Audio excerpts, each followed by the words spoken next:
ঘটনাস্থলে উপস্থিত।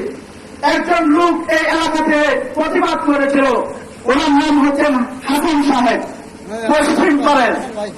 ওনাকে যখন পুলিশ দমন চেয়েছিল তখন তিনি ইংরেজিতে পুলিশকে কিছু কথা বললেন। পুলিশ বুঝতে পারলেন যে উনি একজন সম্মানী মানুষ, কিছুটা হালকা হয়েছিল।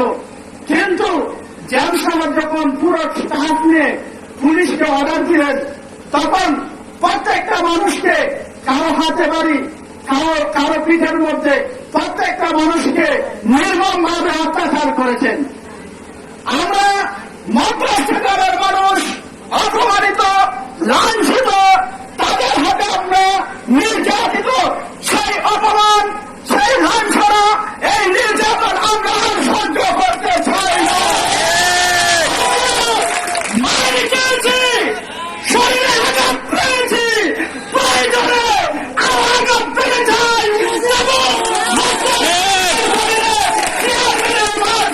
করতে চাই ইনশাআল্লাহ।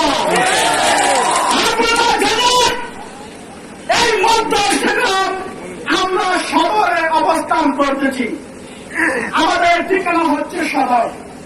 কিন্তু আমাদের এই মধ্যস্থগ্রামে কোন মান্যভদ্র ব্যক্তি না থাকার খবরে আমাদেরকে বিদ্যুতের যে ব্যবস্থা, সেই বিদ্যুৎ থেকে আমাদেরকে আলাদা করে দেওয়া হয়েছে। শহরের ঠিকানা হয়েছে কারাহাটি, যেটাকে বলা হয় এর পশ্চিম পাশ। আমরা কি শহরের ভিতরে নয়? আমরা বর্তমান হাটি টেকার বিটা, আমরা সবাই শহরের ভিতরে। শহরের ভিতরে থাকা সত্ত্বেও আমাদেরকে বৈদ্যুতিক কারণ থেকে বঞ্চিত করা হয়েছে। সেই অপমান, সেই লাঞ্ছনা, এগুলো আমরা সহ্য করতে চাই না। আমাদের এলাকায় যদি একজন চেয়ারম্যান নির্বাচিত হয়, আমাদেরকে ভাত খাইতে না দেখতে পারলো, ভাত খাইতে আমাদেরকে দেখতে পারবে। আমরা চাই আমাদের এলাকার মধ্যে যদি আমরা বেশি ভোট কালেকশন করতে পারি, তাহলে আমাদের জন্য এটা একটা হবে প্লাস পয়েন্ট। আমাদের এই 4টা কেন্দ্র আছে, হাই স্কুল, বর্তমান পাড়া কলেজ, মাদ্রাসা, কুতুব মসজিদ, এই কেন্দ্রগুলোতে যদি আমরা আমাদের সবগুলা ভোট কালেকশন করতে পারি, ইনশাআল্লাহ সেই ভোটের গড় ভাঙতে জেল সাহেবের পুরা থানা উনার ভোট দেখবে।